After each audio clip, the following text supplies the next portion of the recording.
The Venezuela bombing marks the latest iteration of a pattern that's been repeating for decades. When economic sanctions fail to achieve regime change or policy compliance, the countries imposing them escalate to military force. This isn't coincidence or poor planning. It's the predictable endpoint of a sanctions strategy that consistently produces outcomes opposite to those intended. Iran has faced comprehensive sanctions for over 40 years and is closer to nuclear weapons capability than ever. North Korea endured decades of isolation and built a nuclear arsenal. Russia faced unprecedented sanctions after Ukraine invasion and continued fighting. Venezuela suffered economic collapse under sanctions, and Maduro consolidated power. Now, American bombs fall because sanctions didn't work. The pattern reveals something fundamental. Sanctions don't fail because they're poorly designed. They fail because the theory underlying them is wrong. Understanding why sanctions consistently fail requires examining the assumptions that justify their use, the mechanisms through which they're supposed to work, the reasons those mechanisms don't produce intended results, and why failure leads to military escalation rather than policy reconsideration. The theory behind economic sanctions appears straightforward and compelling. By restricting a target country's access to international trade, financial systems, and technology, sanctions impose economic costs that make current policies unsustainable. The target government faces a choice: change the objectionable policies or watch the economy collapse. Faced with economic disaster and domestic unrest from suffering populations, rational governments will choose policy change over collapse. This theory rests on several crucial assumptions. First, that economic pressure translates into political pressure on governments. Second, that governments value economic welfare enough to change policies to restore it. Third, that populations suffering under sanctions will blame their own governments rather than the countries imposing sanctions. Fourth, that target governments lack alternatives to the economic relationships being severed. Fifth, that the pain from sanctions can be calibrated to pressure governments without creating humanitarian catastrophes that undermine international support. Each of these assumptions proves wrong in practice, but examining why requires looking at specific cases where sanctions failed comprehensively before escalating to military confrontation. Iran provides the longest-running example of sanctions failure leading toward military confrontation. The United States has maintained some form of sanctions on Iran since the 1979 revolution and hostage crisis. Comprehensive sanctions began in 1995 and intensified dramatically after 2006, when Iran's nuclear program became the primary focus. The sanctions regime became extraordinarily comprehensive. Iranian banks were cut off from the international financial system. Oil exports, Iran's primary revenue source, faced severe restrictions. Technology transfers were prohibited. Individual Iranian officials and entities faced asset freezes and travel bans. Secondary sanctions threatened any country or company doing business with Iran with loss of access to American markets and financial systems. The economic impact was severe. Iran's oil exports dropped from 2.5 million barrels per day before sanctions to under 1 million at the peak of pressure. The rial lost over 80% of its value. Inflation reached 40%. GDP contracted significantly. Unemployment rose. The Iranian population faced real economic hardship. By the theory of sanctions, this should have produced policy change. The Iranian government should have faced overwhelming domestic pressure to abandon its nuclear program, cease support for regional proxies, and moderate its regional policies to restore economic normalcy. Instead, none of this happened. The Iranian government didn't moderate. It accelerated nuclear development. The timeline reveals the perverse relationship between sanctions and nuclear advancement. In 2006, when comprehensive UN sanctions began, Iran operated approximately 164 centrifuges at the Natanz facility. By 2013, at the peak of sanctions pressure, Iran operated over 19,000 centrifuges. Enrichment levels progressed from 3.5% reactor grade to 20% research reactor grade, and experiments approached weapons grade 90%. The stockpile of enriched uranium grew from kilograms to tons. The Joint Comprehensive Plan of Action in 2015 temporarily paused this progression by offering sanctions relief in exchange for nuclear restrictions. But when Trump withdrew from the JCPOA in 2018 and reimposed maximum pressure sanctions, Iran resumed and accelerated. By 2023, Iran had enriched uranium to 60%, functionally weapons grade with minimal additional processing needed. Breakout time, the period needed to produce enough weapons-grade uranium for a bomb, dropped from a year under the JCPOA to potentially weeks. Missile technology advanced in parallel. Iran developed missiles capable of reaching Israel, Saudi Arabia, and U.S. bases throughout the region. The Shahab-3, Sejil-2, and other systems progressed during the sanctions period. Regional intervention in Syria, Yemen, Lebanon, and Iraq continued and in some cases intensified.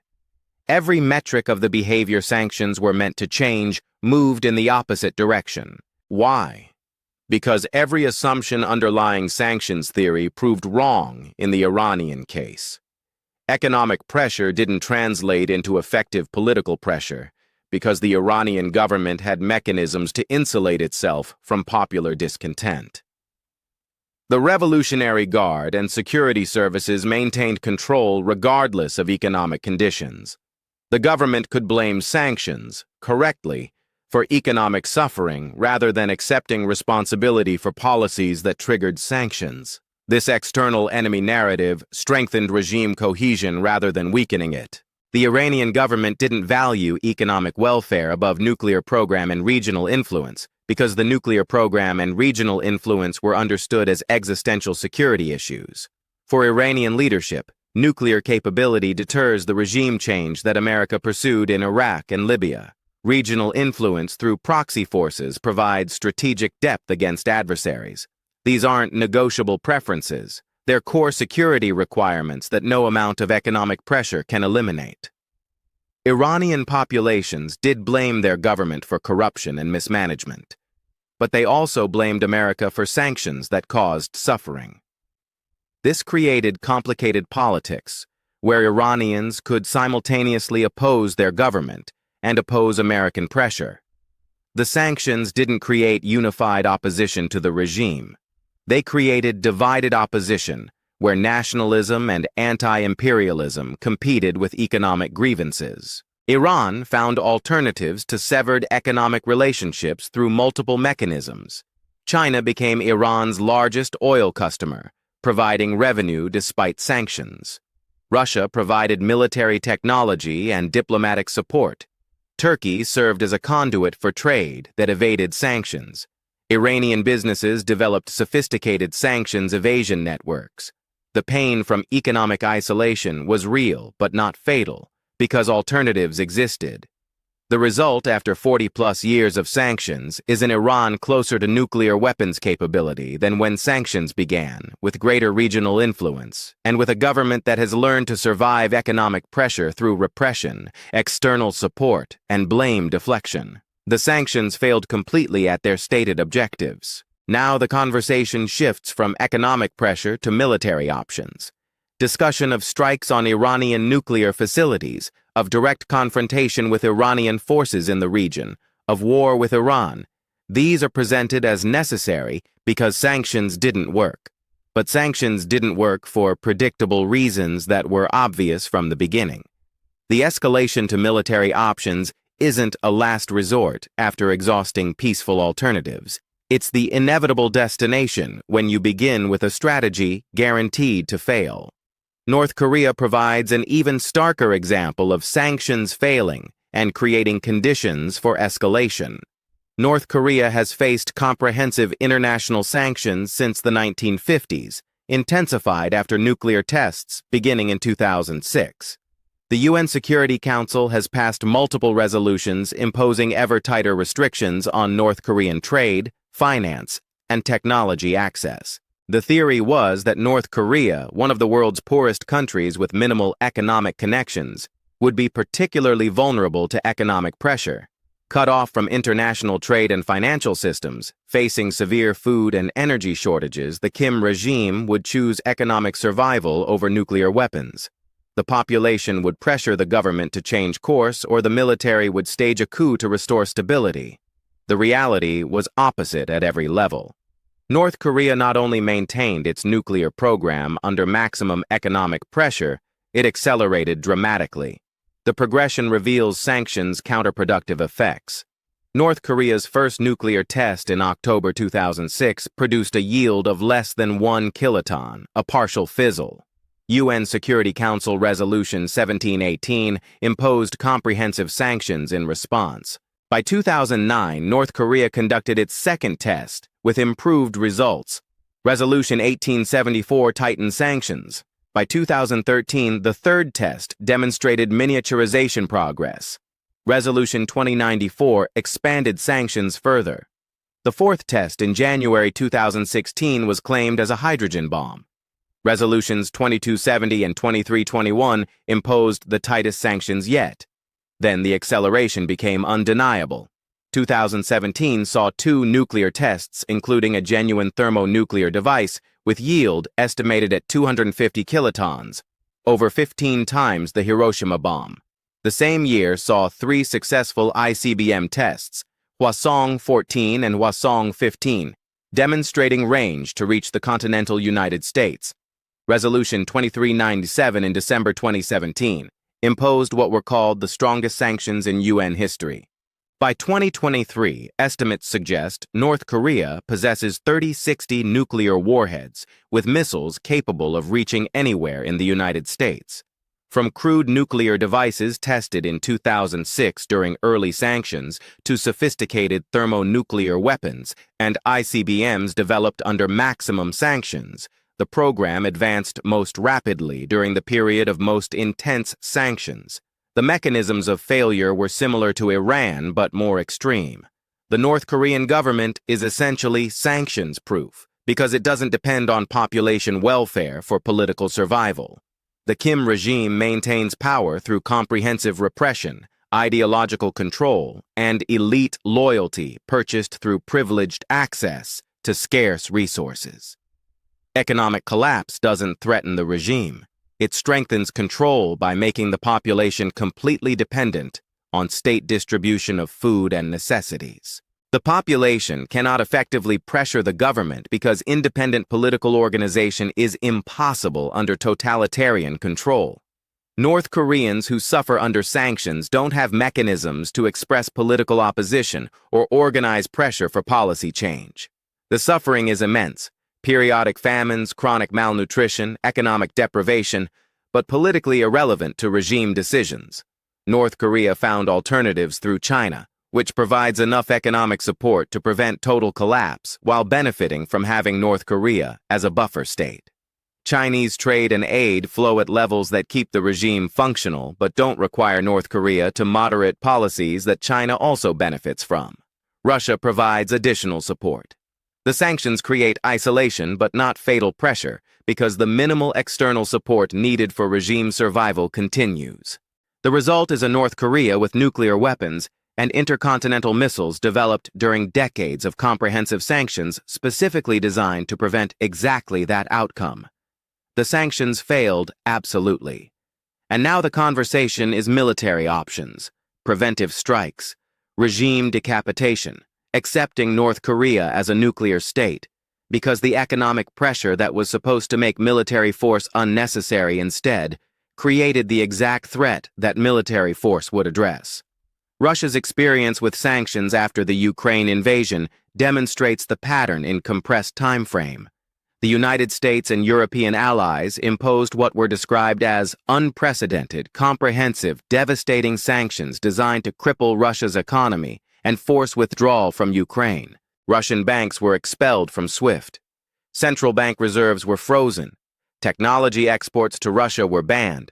Oil and gas exports faced price caps and restrictions. Individual Russian oligarchs and officials faced asset freezes. The sanctions were calibrated to inflict maximum economic pain while trying to avoid energy supply disruptions that would harm Europe.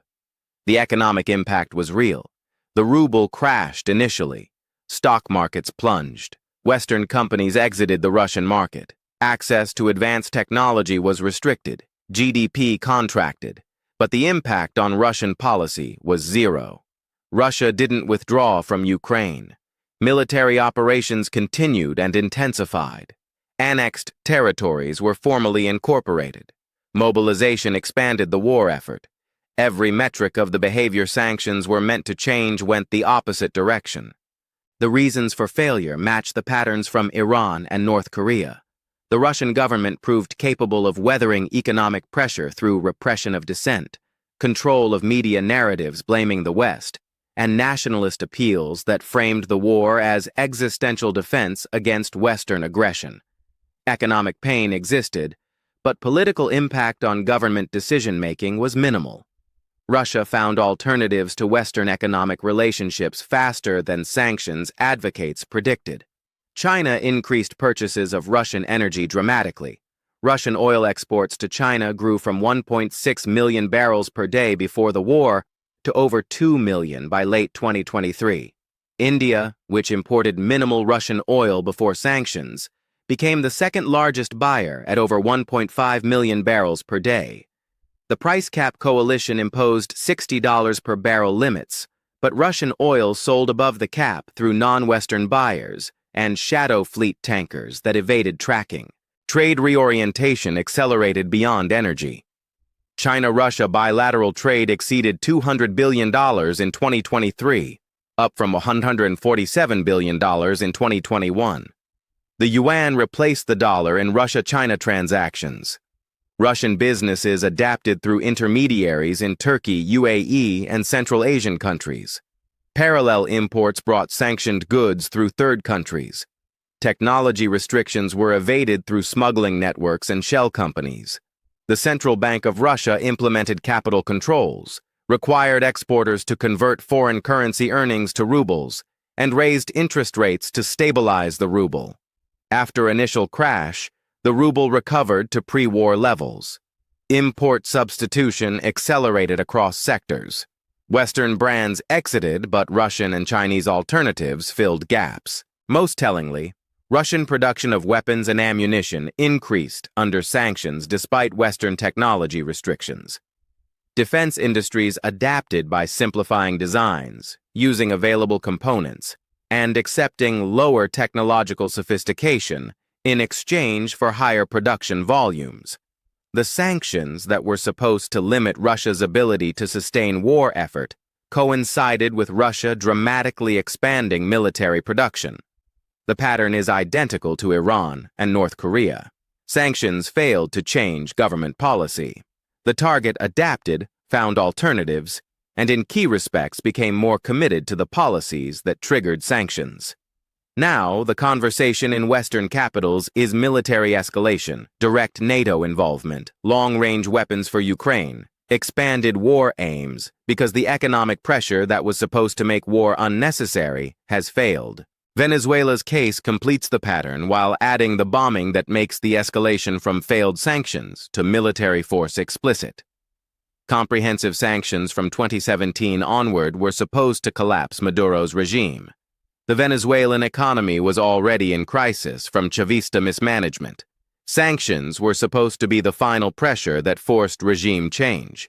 Instead, sanctions strengthened Maduro by providing the external enemy narrative he needed to blame economic disaster on American aggression rather than government incompetence. The regime coalition consolidated because scarce resources made access to state-controlled imports and currency more valuable. Russia and China provided enough support to prevent collapse. The sanctions failed completely at producing regime change. And now bombs fall. The escalation from economic pressure to military force is complete. The pattern that played out over decades with Iran, that emerged with North Korea, that we're watching with Russia, has reached the kinetic endpoint with Venezuela. When sanctions don't work, the next step is military force. This raises the crucial question: why does sanctions failure lead to military escalation rather than policy reconsideration? If sanctions consistently fail to achieve objectives, why isn't the response to abandon sanctions in favor of different approaches? The answer lies in domestic political incentives, bureaucratic imperatives, and psychological commitments that make escalation easier than admitting failure. Domestically, politicians who advocated sanctions face impossible choices when sanctions fail. Admitting failure would mean acknowledging that the policy harmed the target population without changing government behavior, a difficult position when defending foreign policy credentials. Escalating to military force allows reframing the narrative. Sanctions weren't enough, but we won't give up. Now we'll use force to achieve what economic pressure couldn't. This preserves the appearance of resolve while avoiding admission that the initial approach was flawed. Bureaucratic imperatives reinforce escalation.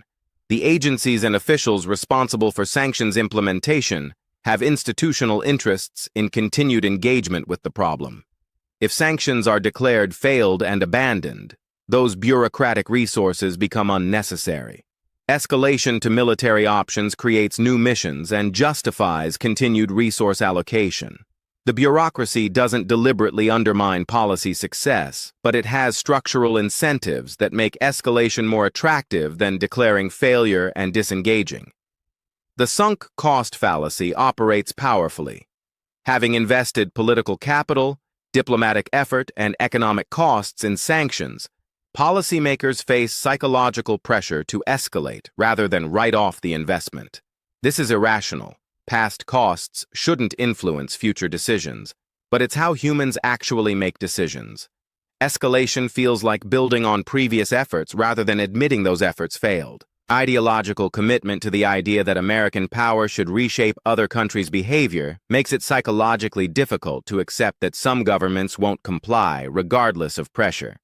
This requires acknowledging limits to American power that conflict with exceptionalist narratives. Escalating to military force preserves the fiction that compliance is achievable. We just need to apply more pressure. The result is a consistent pattern across cases, time frames, and target countries. Sanctions are imposed with confident predictions of effectiveness. Sanctions fail to change target behavior and often produce opposite results. Rather than reconsidering the approach, policymakers escalate to military force while claiming this was always the plan if sanctions didn't work. But this creates a devastating problem. If the pattern holds, and it has held across Iran, North Korea, Russia, and Venezuela, then military force will fail for the same reasons sanctions failed. The assumptions that made people believe sanctions would work are the same assumptions that make people believe military force will work. Iran won't abandon its nuclear program because America bombs facilities any more than it abandoned the program because of sanctions. Bombing might delay the program temporarily, but it will also eliminate any remaining domestic opposition to nuclear weapons, provide perfect justification for withdrawal from all international agreements, and create nationalist rallying effect that strengthens the regime. The bombing will produce the opposite of its intended effect, just like sanctions did. North Korea won't denuclearize because of military strikes any more than it denuclearized because of sanctions. Strikes might destroy some weapons, but they can't eliminate the knowledge. The program will be rebuilt in hardened facilities, and the regime will use the attack to justify everything it does forever. The strikes will validate North Korea's security logic that made nuclear weapons necessary, just like sanctions validated that logic. Russia won't withdraw from Ukraine because NATO intervenes directly any more than it withdrew because of sanctions. Direct intervention would escalate to broader war, potentially nuclear war, while strengthening Russian nationalist narrative that the war is existential defense against Western aggression. The intervention would produce catastrophe, not compliance. Venezuela won't transform into pro-American government because of bombing any more than it transformed because of sanctions. The bombing strengthens Maduro, silences opposition, drives the country deeper into Russia-China dependence, and validates everything Maduro has said about American imperialism. The bombing produced the opposite of its intended effect within hours. The pattern is consistent because the underlying problem is consistent. Sanctions fail because governments that prioritize policies above economic welfare won't change those policies due to economic pressure. Military force fails because governments that prioritize policies above economic welfare also won't change those policies due to military pressure when those policies are understood as core security requirements. The Venezuela bombing represents the logical conclusion of a sanctions strategy that was doomed from conception. 40 years of sanctions on Iran didn't prevent nuclear program. Bombs won't either. Decades of sanctions on North Korea didn't prevent nuclear weapons. Strikes won't eliminate them. Unprecedented sanctions on Russia didn't end the Ukraine war. Escalation will expand it. Sanctions on Venezuela didn't remove Maduro. Bombing strengthened him. When sanctions fail, the problem isn't that insufficient pressure was applied. The problem is that pressure doesn't work on governments willing to endure pressure to maintain policies they view as existential. And when pressure doesn't work, applying more pressure, whether economic or military, doesn't solve the problem. It compounds it by creating conditions that make the initial problem worse while adding new problems. The question isn't whether sanctions worked. They didn't. The question is whether policymakers will learn from comprehensive, repeated, consistent failure, or whether the pattern will continue. Sanctions fail. Escalate to force. Force fails. Pretend it succeeded or blame insufficient commitment. Repeat with the next target. Based on history, the pattern will continue because admitting it doesn't work requires questioning assumptions that American foreign policy can't question. The Venezuela bombing proves the pattern. Sanctions failed, bombs fell, Maduro strengthened. The mechanisms are already visible. Regional condemnation provided Maduro with validation that American aggression justifies his governance. Opposition figures who might have challenged him now face accusations of supporting foreign attack if they criticize government. China and Russia offered increased support specifically because the bombing demonstrated their value as alternatives to American-dominated systems. The rally round the flag effect appeared within hours of the bombing. Even Venezuelans who despise Maduro's economic mismanagement found themselves defending Venezuela against foreign attack. The political space for opposition collapsed exactly as it did in Iran after threats, in North Korea under pressure, in Russia during war. The next iteration is already visible. Iran discussions shift toward military options as enrichment continues despite decades of sanctions. North Korea faces periodic threats as its arsenal expands despite maximum pressure. Russia confronts escalation as the war continues despite unprecedented sanctions. The same script, the same outcomes, the same refusal to learn. When sanctions fail, bombs fall. When bombs fail, the problem worsens. And the cycle continues because the alternative, admitting that some governments won't comply regardless of pressure and adjusting policy accordingly, is psychologically impossible for a foreign policy establishment committed to the idea that American power can reshape the world through sufficient pressure.